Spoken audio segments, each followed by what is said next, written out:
take her to the hospital. Those are the kind of moments that you just never forget. I actually said, Joe, our lives have changed forever. I thought she was a goner. I was going to lose her. On one occasion, they had to stick her over 30 times to get one IV line in her. And he just turned to me. He said, I really can't see. I couldn't ignore it anymore. Next, 3 medical mysteries that defied the experts. 5-year-old twins Alexis and Noah Beery have struggled all their lives with a mysterious array of symptoms. But as their parents Joe and Retta look on, they suddenly begin to deteriorate, and no doctor can tell them why. I expected the doctors to have an answer, and there wasn't an answer for a long, long time. Then, Jake and Brenda Kalmalot are overjoyed when their first child, Isabel, is born. But joy quickly turns to fear as Isabel goes from the nursery to the intensive care unit within the first week of her life. Making the diagnosis soon was the most critical point. Even hours matter in these patients. And Pastor Charlie Harper is a pillar of his community until a mysterious symptom turns this once outgoing man into a virtual shut-in. It was scary. I didn't believe that I could ask other people for help. When illness strikes, we look to doctors to give us answers. But what if they can't? For these unlucky patients, diagnosis is a mystery.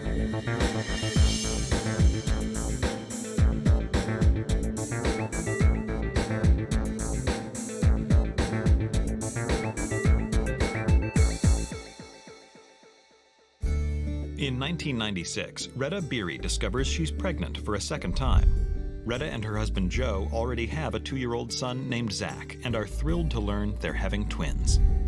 On December 16th, Noah and Alexis are born. When I first saw Noah and Alexis, I was overjoyed. I was thankful they were healthy. I held Noah first and then Alexis, and it was just a great feeling. Retta and the seemingly healthy twins are discharged from the hospital the very next day. Everything was just picture perfect. And then we brought Noah and Alexis home. Life changed from that moment on. They cried nonstop that whole first night. The twins don't stop crying the next day or the day after that. Crying was horrible. At night they'd cry, in the morning, in the afternoon. After weeks of relentless crying, Retta takes the twins to the pediatrician where they are diagnosed with colic, a condition in which an otherwise healthy baby cries or screams for extended periods without any discernible reason. Their pediatrician told me initially that colic could last for about 3 to 6 months. And as we hit the 6-month mark, she told me in rare cases it could last 9 to 12 months. 1997, I will always remember as probably one of the worst years because for the most part, Retta or I were up and awake 24 hours a day. On top of the nonstop crying, the Beerys noticed that the twins are also having trouble keeping down food. Noah and Alexis were both throwing up about 3 to 6 times a day. When they threw up, especially in Noah's case, it wasn't just the little spit up that you would get from a normal infant. His whole stomach would empty. Since the twins seem to be gaining weight and appear otherwise healthy, the doctor tells the Beerys not to worry.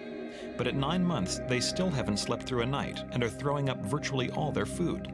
The doctors still can't explain it, but by then, the pediatrician has become more concerned with another alarming symptom. At 9 months, a typical child should be able to crawl and sit up. Noah and Alexis were not rolling over. They were not able to lift themselves up with their arms. They were certainly not crawling. Baffled, the Beerys' pediatrician refers them to a pediatric neurologist. The first time the neurologist saw the twins, he called them floppy. He definitely agreed that there was something wrong. The neurologist orders an immediate MRI, but the scan requires absolute stillness, so he decides to perform it only on Alexis, since she seems to be more floppy than Noah. When we got the MRI results back, it showed that there was no concern. But only a few days later, something happens to Alexis that absolutely terrifies her parents. It was a Saturday morning. We were in the living room, we were playing, and I looked at her and I could tell something was wrong. Joe came running in with Alexis, and he told me that she had just had a seizure. We called 911.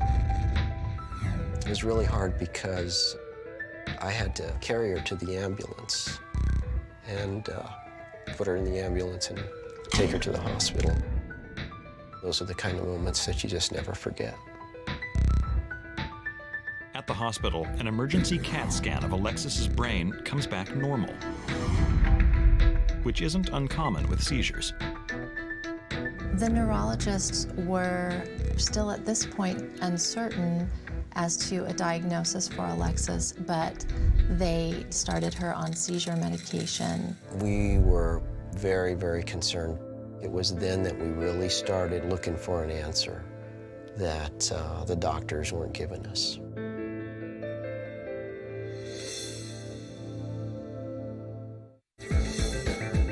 Twins Alexis and Noah Beery are approaching 2 years old, and their doctors still have no idea what's causing their myriad symptoms, including seizures, vomiting, and weak motor skills. Though both have been sickly, the twins have more or less developed the same. But suddenly, all that begins to change. At 2 years, you could clearly see the difference between Noah and Alexis. Although Noah still threw up all the time, he was walking and he looked like a typical child, whereas Alexis was definitely not. Her arms were curled up in front of her, her eyes would roll up into the top of her head, and she could still never sleep through the night. When you saw her, you would look at her and say, that's definitely a little girl with problems.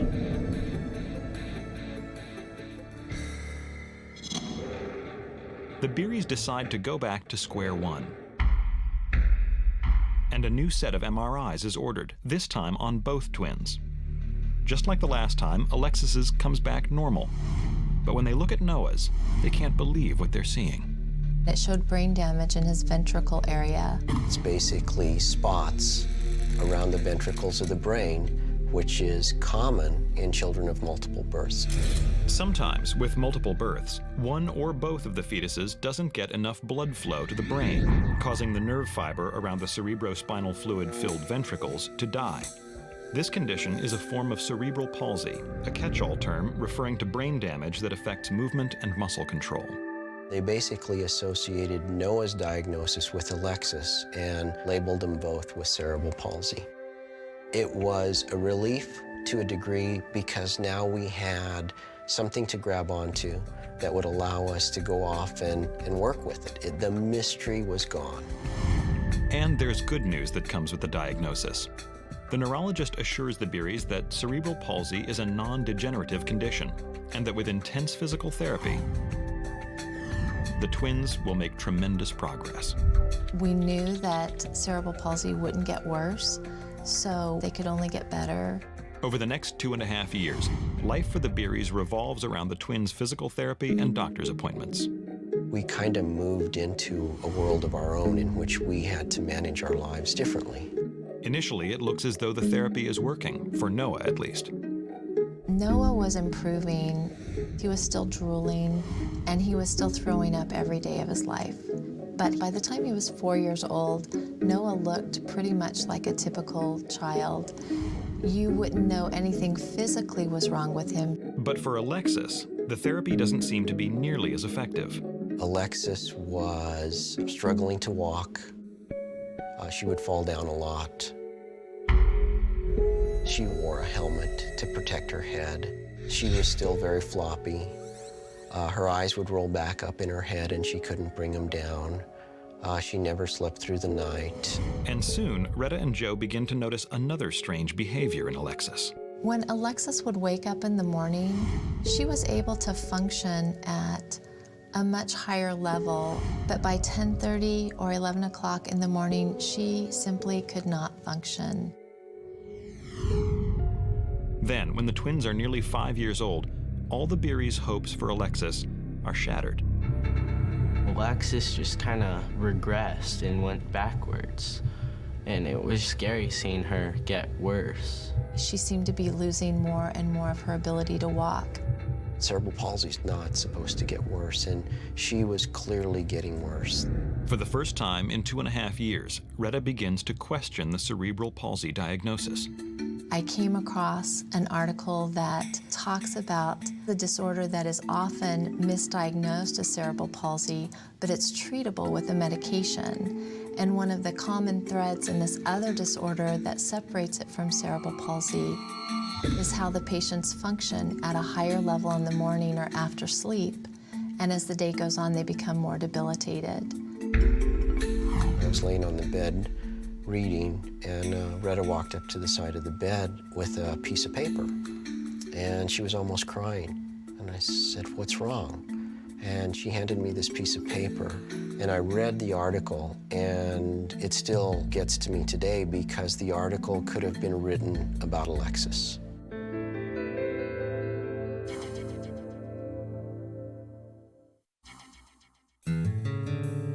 For the past 5 years, twins Alexis and Noah Beery have been suffering from severe motor delays and a host of other symptoms that have been attributed to cerebral palsy.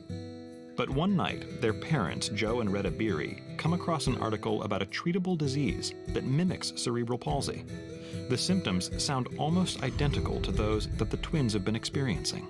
The very idea that Noah and Alexis had something that was treatable was beyond anything that we had ever hoped for or dreamed of. Retta immediately emails Dr. John Fink, the neurologist mentioned in the article. The next morning, they're surprised to find there's already a reply waiting in their inbox.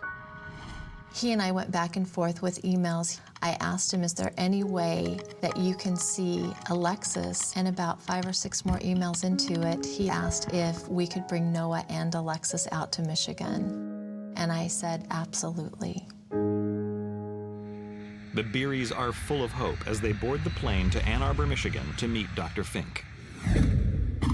I was initially skeptical when I read Mrs. Beery's email. After the article appeared, we had thousands of letters from individuals wondering if they had this treatable neurologic disorder. Most of them had unrelated neurologic conditions. Dr. Fink examines Noah first.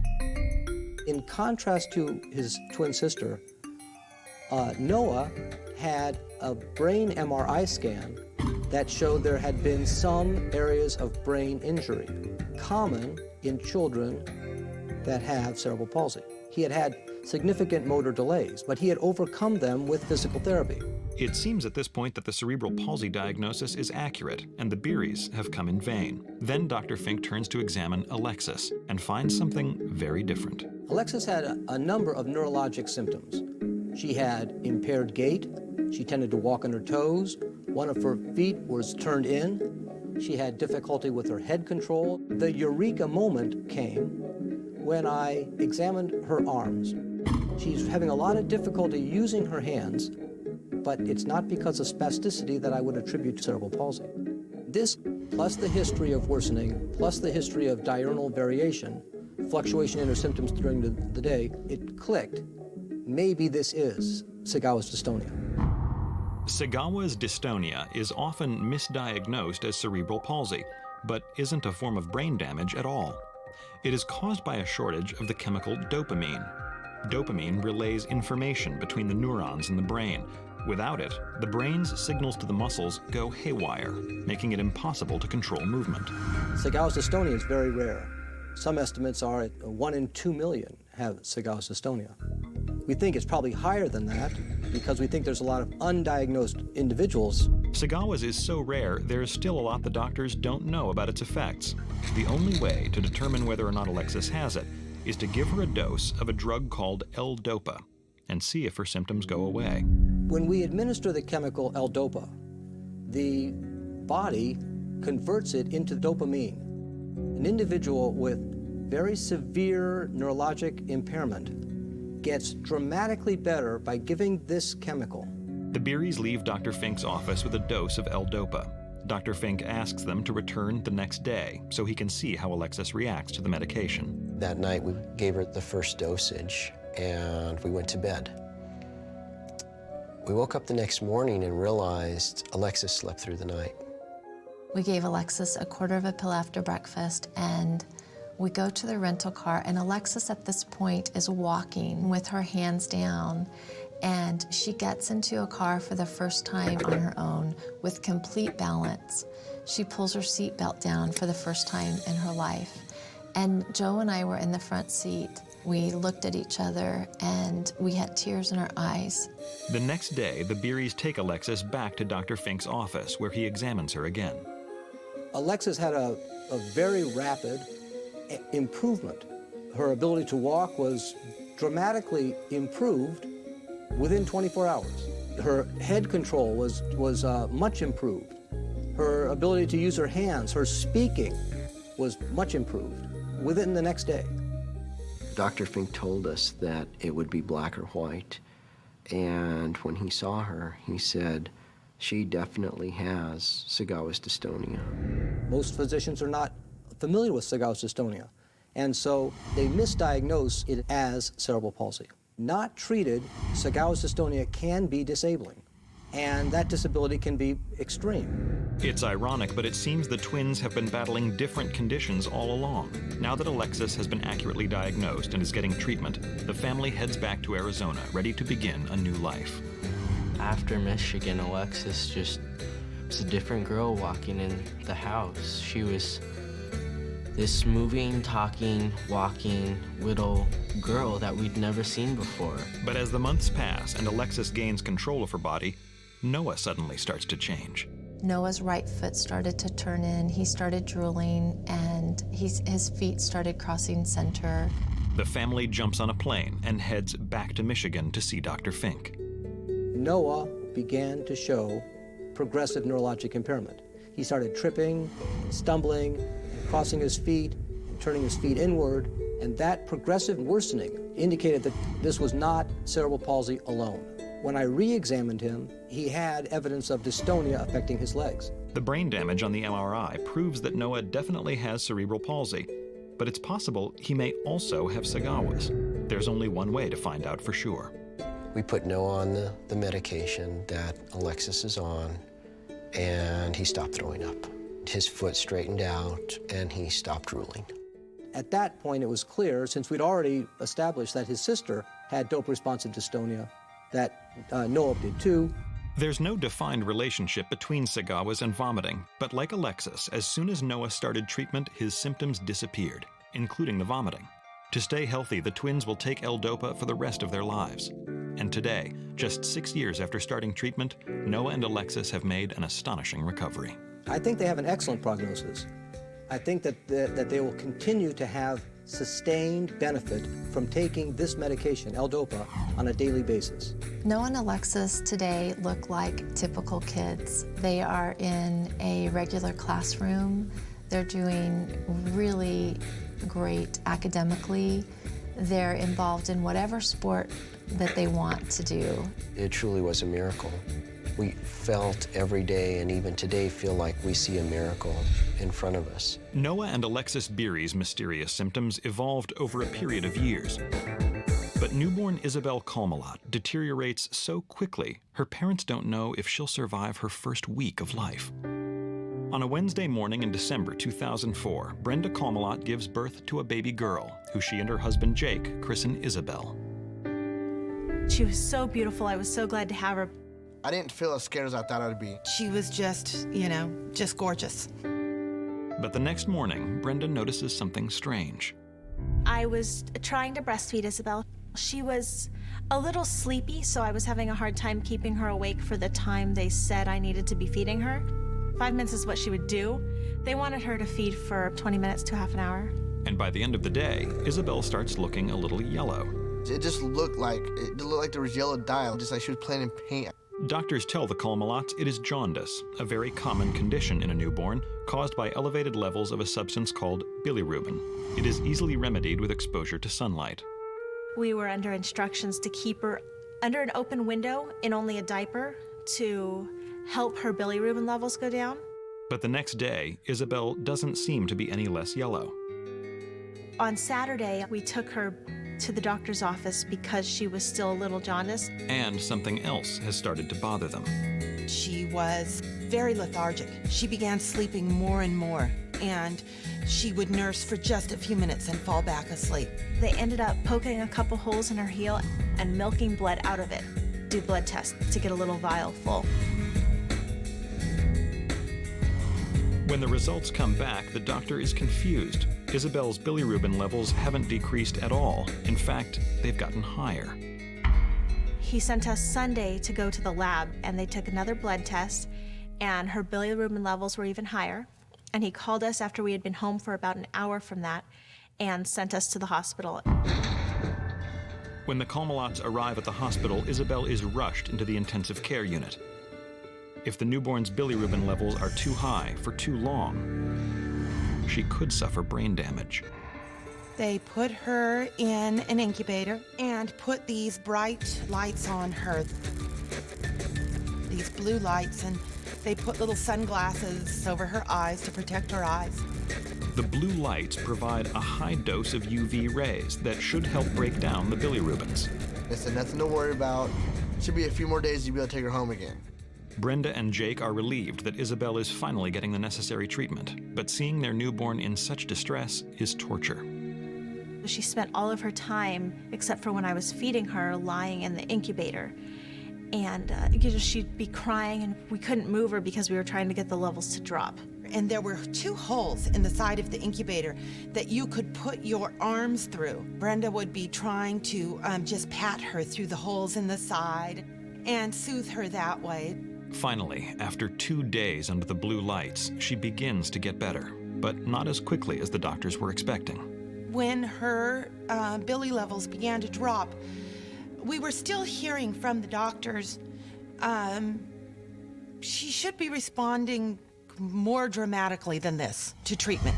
Then, on her 3rd day in the ICU, something terrifying happens. One of the nurses came in to take her out of the room for a regular checkup.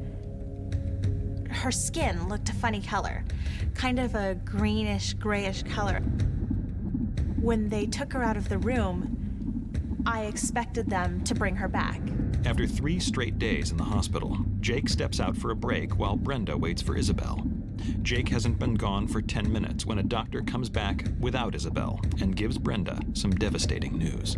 She comes in and she said very bluntly, "We think Isabel is in heart failure."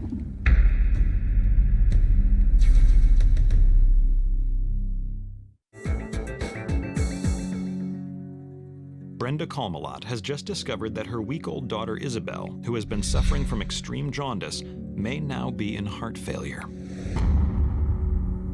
I waited for the doctor to leave the room, and as soon as she was done, I burst into tears. It was the hardest thing I'd ever heard.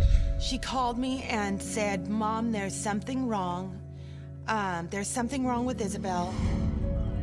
She had a heart murmur, and in addition to the murmur, she was tired, not eating well, her skin color, it was mottled. She wasn't doing well. And they did an x-ray. And her heart was enlarged. The hospital they're at is too small to handle such a serious problem. They'll have to transport Isabel immediately to a larger facility with a full pediatric ICU. They gave her medication to cause her to remain unconscious. They hooked her up to IVs. They were going to intubate her because the medication they were giving her sometimes caused children to stop breathing. In the middle of all of this, Jake returns and can't believe what's happening. I was gone for maybe a half hour. And when I get back, my daughter's in an incubator, and she's got paramedics around her. I see a tube down her throat, and it was breathing for her. Isabel is quickly loaded into the ambulance, and her terrified family follows behind. On the drive to the hospital, we were scared to death that the worst was happening. We felt powerless. I thought she was a goner. I was going to lose her. We went to the pediatric intensive care unit. Isabel was just hooked up to all types of monitor machines, and they just instantly started running tests. She was just a bundle of wires and tape and everything else. And the pediatric cardiologist actually came into Isabel's room, and the first thing he said was, "Good news, she's not in heart failure." The doctors tell the Kalmalats that Isabel has several small holes in the heart's wall, a condition known as ventricular septal defect. He said, but this is not entirely uncommon, and it's not fatal necessarily. These kind of holes may heal themselves in the first 6 months to first year of her life, and if not, at 1 year old, she can have surgery to repair the heart. When he told us she wasn't heart failure, it was just a big sigh of relief. You know, we breathed easy for about 5 minutes. Then the doctors give them the bad news. For some reason, Isabel has gone into shock. A life-threatening condition in which the circulatory system is unable to provide adequate blood and oxygen to the body, causing the vital organs to shut down. Though shock is usually caused by infection, Isabel's tests are coming back free of any disease. The doctors now have to find out what is causing it before it's too late. It was just a lot of sitting there waiting for results. She was intubated. She had a line in her neck and a line in her thigh. She was artificially paralyzed. She was sedated.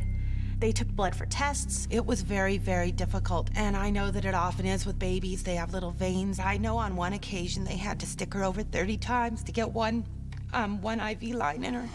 Her condition looked like it was deteriorating quickly. If they can't get the shock under control quickly, Isabel could die. Pediatric internist Dr. Rama Pullela is assigned to the case.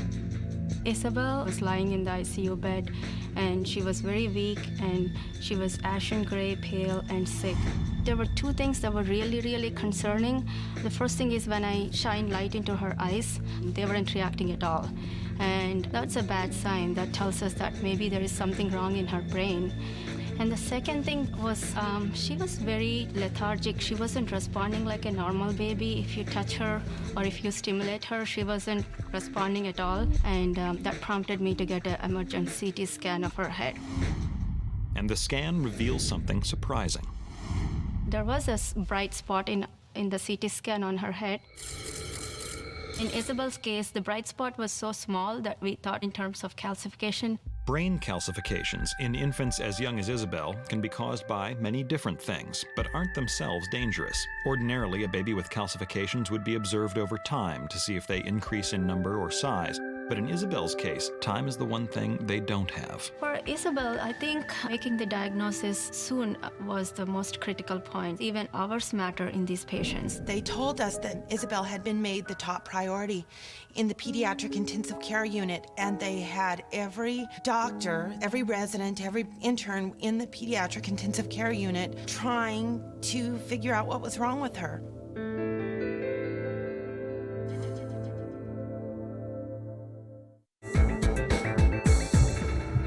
Eight-day-old Isabel Kalmalat is in the pediatric intensive care unit fighting for her life.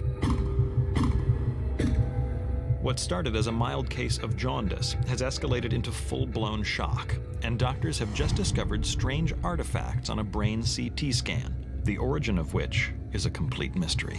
When those results came back, they basically said, we want to do an MRI to follow up and see, because it's not certain and we don't want to worry you. Then, while Isabel is being prepped for an MRI, another round of blood tests come back that seem to reveal a clue. Isabel had a low steroid level called cortisol. Cortisol is a hormone that helps combat illness and stress. When cortisol levels are too low, even the slightest disturbance can be too hard to handle, and the body will go into severe shock or even death. Dr. Pullela immediately orders a cortisol drip for Isabel, which should counteract the shock. But now they have a new mystery to contend with. Why isn't her body producing enough cortisol in the first place? She wasn't making enough either hormones or enzymes that are necessary for her body. Her hypothalamus and pituitary glands secrete hormones, so we all knew that something was wrong with her brain. When the MRI results finally come back the next day, the doctors are stunned to find that the bright spots on the brain that had originally appeared to be calcium deposits are actually holes where there's no brain at all.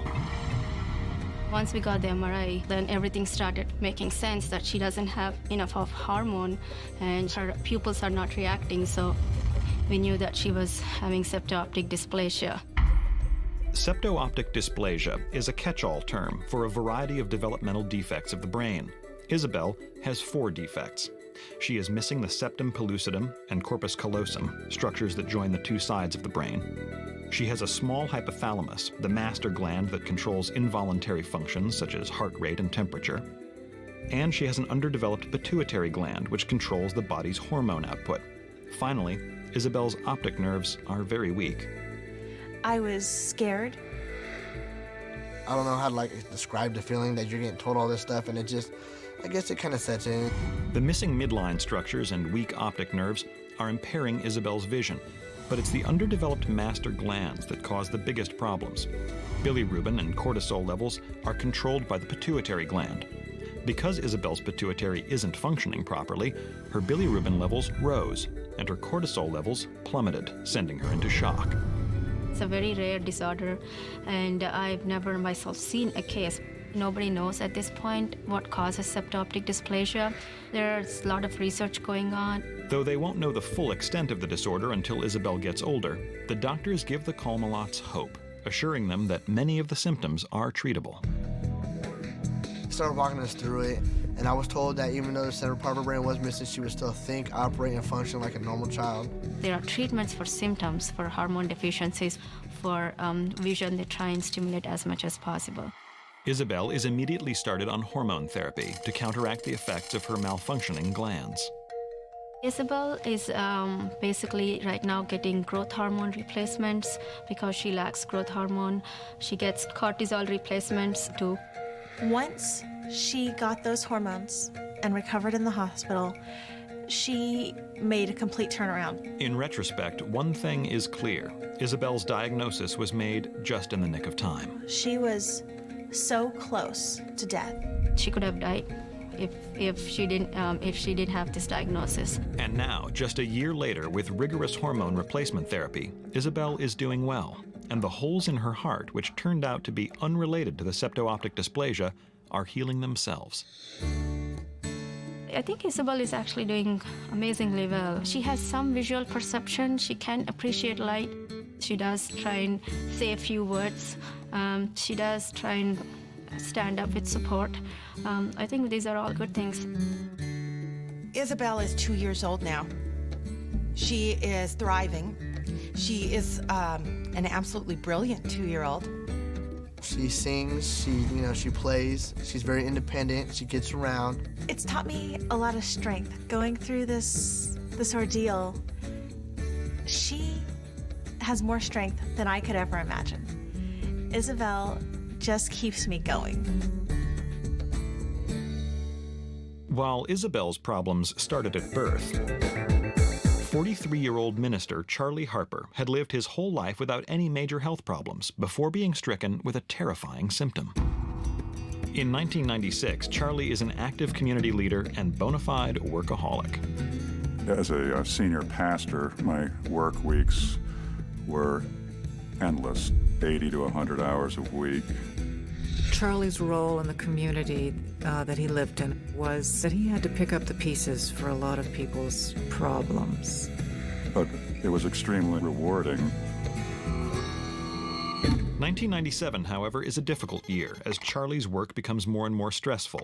He seems to be getting more and more tired. Then, one day, something strange happens. I began to experience starbursts or sparkles in my vision. They would look like a honeycomb of light, and then it would slowly dissipate. I had those flashes at least 2 or 3 times a month. I just thought that was just something normal when you were under a lot of stress. At first, Charlie just tries to cope with occasional flashes in his eyes. But soon after, he notices another problem with his vision. It became more difficult for me to read, and I was particularly noticing this in the pulpit. Number 1. More and more, I found my eyes glued to my text. My type size had gone up to 18, 20 points, enormous. And my congregation were getting a little worried when I would walk in with these stacks of paper that they were going to be in for a 4 to 5 hour lecture from the good reverend, but it was just large type that I was compensating with. Charlie assumes it's just a result of aging. He begins wearing reading glasses, which provide some help. Then, in July of 2005, Charlie and his wife pack up their 2 children and relocate to Arizona. But after only a few months, Charlie begins to experience a series of bizarre new eye problems. I was playing tennis with my father, who's 82, and a good friend of his who was also in his 80s. And I was missing every other ball. I couldn't focus on it, and I would completely whiff it as if I had a hole in my racket. And the two octogenarians ended up winning the tennis match. I could not believe it. I said, well, I guess this is just not my game anymore. Assuming he's simply getting too old to play, Charlie gives up tennis and takes up a new hobby in its place, painting. My dad, he always loved art and loves to paint. He has a studio in the garage in his house in Arizona. Charlie throws himself into his painting, but soon he finds that whatever is happening with his eyes is affecting him here as well. His daughter, Molly, is the first to notice. One time she came into my studio and I was sharing my work with her, and it was a painting with very large strokes on it, and she said, well, this is great, but I'm wondering why you left this big white space here. And I was like, did you mean to miss that spot? And he played it off as, oh God, I can't believe it. It's obvious, it's right there. How could I miss it? How could I miss it? The incident shakes Charlie up enough that he decides to get his eyes checked. But at the routine exam, he makes a startling discovery. She puts up the letters up on the light screen. And of course, the first letter is this huge, 1 foot by 1 foot letter E. And she covers my left eye, and I look at it. I can't see that letter at all. I was in shock.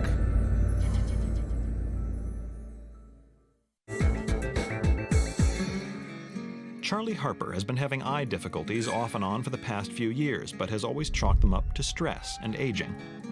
Now, an eye exam is showing that he can't see out of his right eye at all. Panicked, Charlie makes an appointment with an ophthalmologist, but after examining him, the doctor is stumped.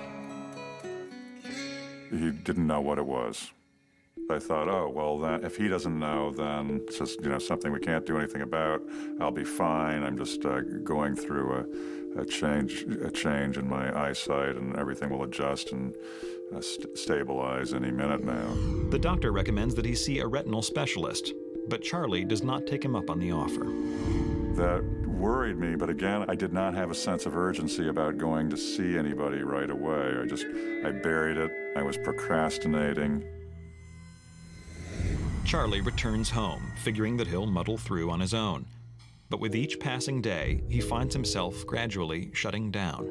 I would isolate myself. I started becoming depressed and anxious. He was in denial.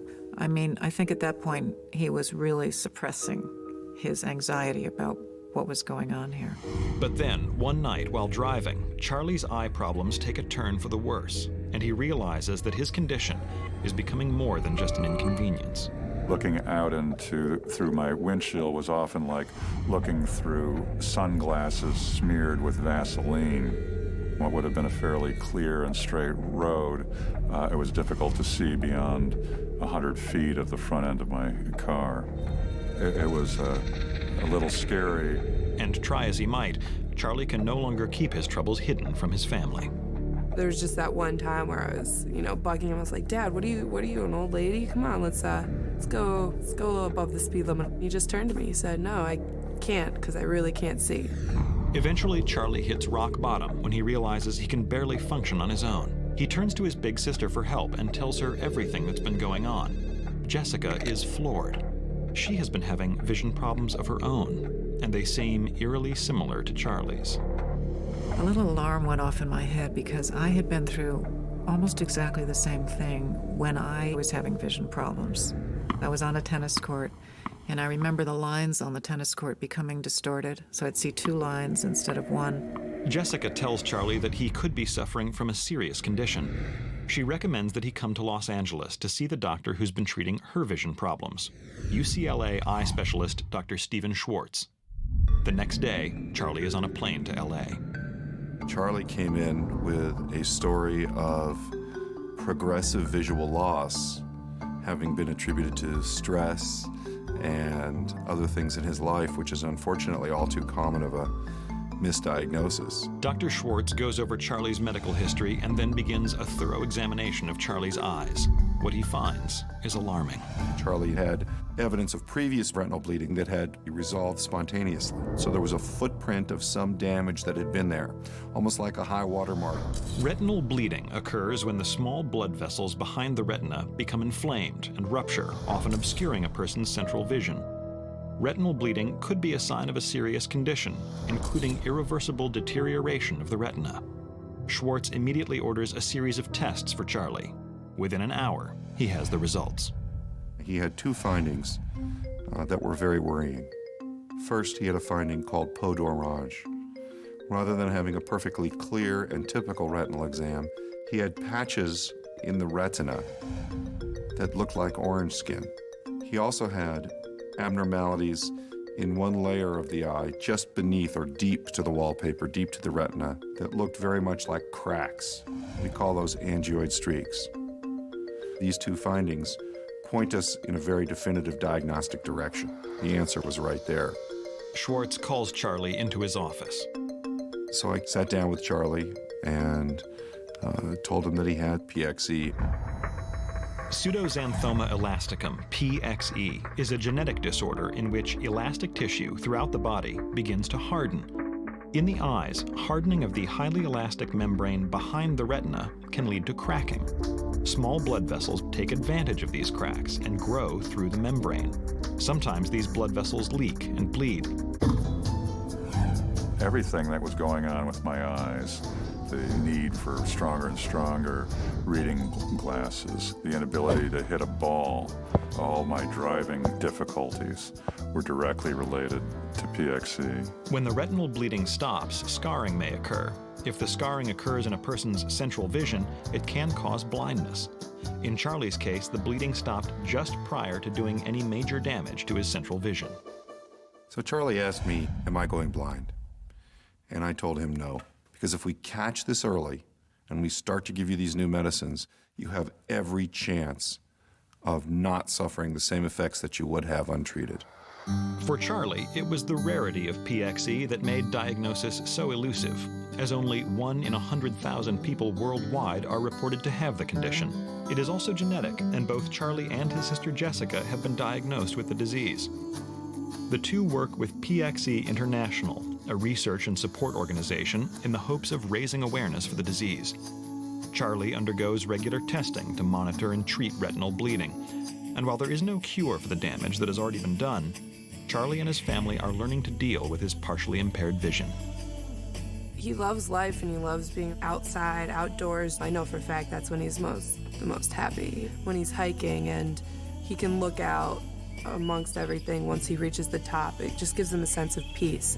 They say the truth shall set you free, but first it will make you flinch. I wasn't ready to face that truth. I'm learning how to deal with it in a way that's not just doing hard time, but in a way that is actually making my life richer and more rewarding.